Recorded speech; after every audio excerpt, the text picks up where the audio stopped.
Yo, welcome back or welcome to my channel. I'm Shay and this video is part 3 of the Q&A. The final part, yeah, let's go. If you missed the last parts, I'll link a playlist now and you can check those out. But in this video, I will be covering more general art topics and my own art business strategy for 2023. And like I said before, these answers are just my opinions and my own personal plan as an artist. There's no one way to be successful in building your art career. This is just what works for me and what I can maintain currently. Also, just wanted to mention the clips in this video that are being shown are some figurative pastel paintings that I've been working on for February 2023. I'm kind of failing at the challenge, but I really like how these pieces are turning out, so hopefully I'll finish them up soon and then make a whole video about February and explaining my process and how the challenge worked out for me. Okay. No more legalities. Let's just get into the third part. Oatmeal001, hi Oat, asks, what is good art to you? Yes, the intro to art 101 question. Many of us art school veterans have had essay upon essay upon. But in all seriousness, this is an important question a lot of artists are struggling with right now and answering, I feel like, with such an image-saturated culture spurred by the internet and social media. We see and produce so much visual content 24/7, but what I like to ponder about is, does the amount of work being produced inherently affect the individual value of the art itself? Because sometimes when I post online, I feel like I'm just like tossing this image into like a sea of other images. I'm just like, am I producing too much? Am I like overproducing? Is my art any less significant because I'm producing so much? But honestly, I don't really know.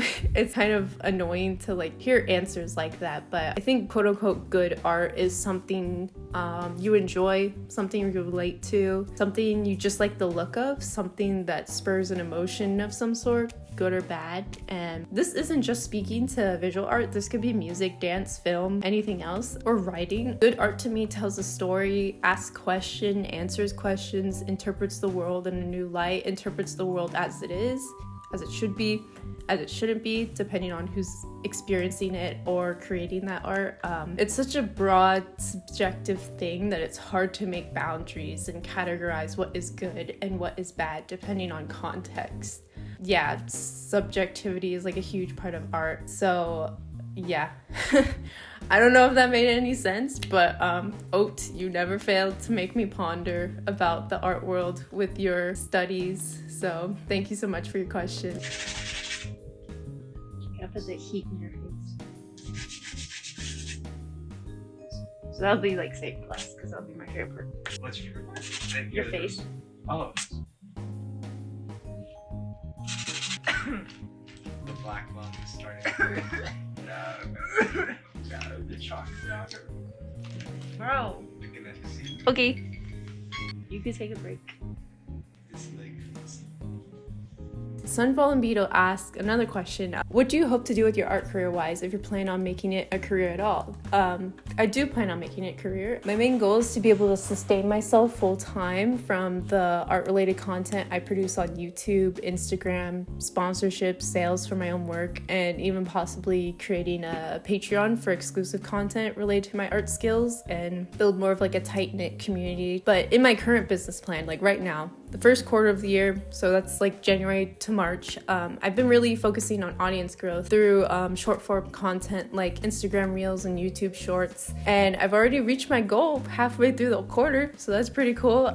So I'm just continuing that strategy until the end of March and then focusing on my second quarter strategy once April hits. But one of the biggest milestones for me related to my art business and art content creation career was to make an art YouTube channel, which we are here now, so can check that off the list. But I think I've kind of always wanted to do YouTube or post on YouTube ever since I started my art social media, my Instagram back in high school, I think around 2015. I learned a lot of my own skills as an artist by growing up with the art YouTube space, and I feel like creating my own channel and sharing my own experience as an artist and sharing what I've learned is kind of like a full circle moment for me, giving back to the community that basically basically raised me artistically. Like, I think I basically learned my sketchbooking habit from watching a ton of YouTube sketchbook tours. I picked up so much great advice from a bunch of my favorite artists online, and just having like that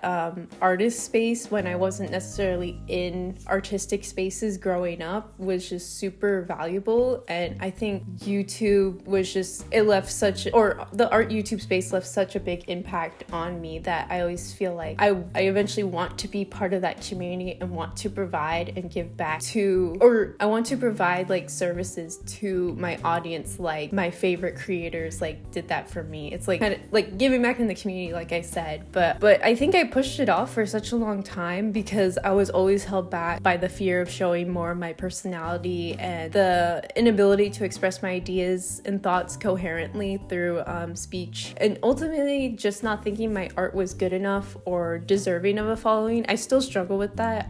Imposter syndrome is like a really big thing in the art community, and while I still have that fear, your guys' comments on the last video and continual support on my Instagram has been inspiring and encouraging to me to keep on posting and sharing more of my art and more about myself, and really pursue art content creation as part of my art career and making my art career like an actual possible reality in the future. And I think the long-term plan is to be able to really prioritize art making and sales of my work, but most of all having the flexibility and opportunity to continue to build a body of work personal to me and my audience, and truly falling in love with being a creative and expressing the world through my own unique way, and having the financial stability due to like content creation and being on social media, sharing my art journey. To have that to support a creative lifestyle is really what I'm trying to accomplish, and still have a bit of a ways to go, but your guys' support is always so helpful, and so thank you. I really appreciate it. Okay, I won't get too sappy, but we'll go on to the next question. Related to business, Samantha Salvaggio asks, do you sell prints? If so, are there any of your Patrick Bateman? First of all, thank you to everyone who has shown interest in purchasing my art. I've been getting a few comments and DMs recently asking about purchasing my work. It's super encouraging for me to know that there is a demand and interest in my art. Short answer is, unfortunately, no, but I do have a goal this year of opening a shop once I have my website set up. And once I have my website set up and I have a few product ideas for me to work on, I think starting off, they'll mostly be like digital products, like either Procreate brushes I'm working on, scans of my sketchbooks so you can see them in like full 300 DPI, some possible like digital ebooks, just like tutorials that people have asked about, but that probably won't be until the summer, late summer, maybe fall. Everything's kind of up in the air right now, but once I reach like a steadier income stream, I would like to start investing in equipment and shipping supplies so I could start selling physical products, because I have a ton of like original paintings, some prints, and like I really want to do stickers. But like the dream of mine is to make my own sticker collection, or to sell, or to like develop like a print collection of my cowboy characters, or maybe even do like a Patrick Bateman one. So hopefully I continue to reach my financial and business goals to reach that dream and provide those goods to you guys. Also kind of for myself, because I'm a sticker goblin and I will selfishly indulge in making all my favorite DILF stickers, or like cowboy stickers, or like goofy stuff. So that's the plan, and I'm working on making it happen. But with your guys' support, it always makes it so much more security to know that like people are interested. So thank you for showing interest. I'm working on it, and I'm hoping to provide it to you guys soon. So yeah.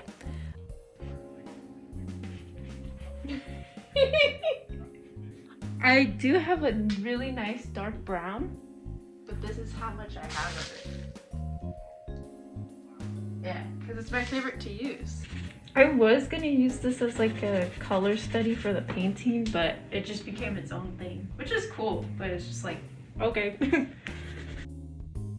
Last question. Belvetica asks, art goals for 1 and 5 years from now. Okay, let's see. This is gonna be like the heftiest answer, but yeah. Okay, some art goals for 1 year from now is to basically establish my voice as a painter and illustrator and begin to sort of meld the two together. I kind of separate my fine art practice and kind of more goofy illustration practice currently due to just getting out of art school and university. I sometimes felt like with certain professors, I couldn't really combine the two, or I needed to pursue one over the other. And that could have been just like my interpretation, or I felt like I couldn't combine them, but you really can. Art is so like diverse and like you can really do anything with it. But with being out of school and becoming more confident in my identity as an artist, I really want to experiment this year and turn my paintings into a more illustrative, wacky, humorous, internet amalgamation of pop culture and my own personal experience, but still be strong and like standalone pieces on their own. I think a lot of kind of intermediate professional artists struggle with this. You get to a certain point in drawing and painting from life realistically that you're satisfied with, but eventually it becomes boring and you want to sort of begin to twist and warp and exaggerate things. I'm not trying to say that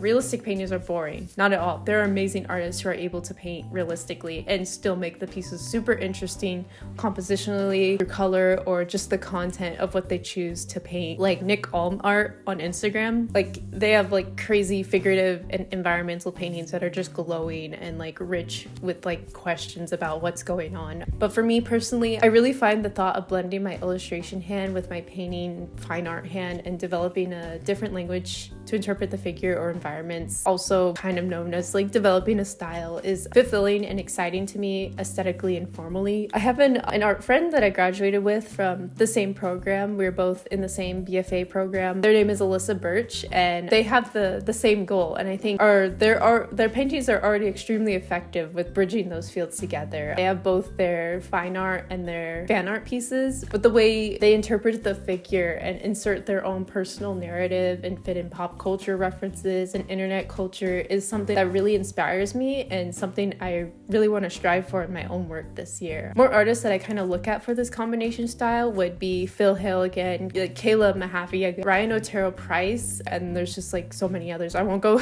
too into it, but yeah, I feel like a lot of artists are doing this nowadays. Also, Nick Kalemba, he also kind of combines like this cartooning aspect to his work as like social commentary, which I think is super interesting. All in all, 1 year from now, I kind of want to step away from more academic, realistic ways of painting and lean more into my goofy illustration side and really explore that side of my art, because I feel like my illustrations kind of speak to more as me as a person, so I kind of want to bring that personality into my paintings. And I feel like the best way to put it is like I want my paintings to be sisters of my illustration work, not like second cousins, twice removed, related through marriage, or something crazy like that. That would be the goal this year, to try and like find a way to bring that personal voice more into my paintings and make it less academic. Moving on to like 5 years from now, I actually had to do like a 5-year plan for my BFA class in my final semester, and of course it was Patrick Bateman businessman theme, and I had all these Patrick Bateman gifts. I'll see if I can insert a clip here, but according to the slideshow, I think my 5-year art plan was to use the body of work I've been developing for the past 5 years into a cohesive narrative, demonstrating my why as an artist and painter. The other goals were business related, but that one was directly towards my creative practice. It seems pretty vague, and I think that was on purpose. I'm 21, almost 22 in 2 months by the time of this posting. I just graduated and still have so much to learn on my own art journey, and I didn't want to like corner myself too much in creative goals that I have, especially long-term ones, because I have no idea what's gonna happen in the next couple months. But I do have dreams of like making my own comic, big plans for like some painting series or some like character paintings I really want to develop, and then like so many illustration ideas. Like I have a whole list in Notion. It's ridiculous, but everything is like changing so much for me right now, and there's so much I want to explore. So most of all, I just want to be proud with the work I'm producing, making work either as profound or as silly as I want it to be,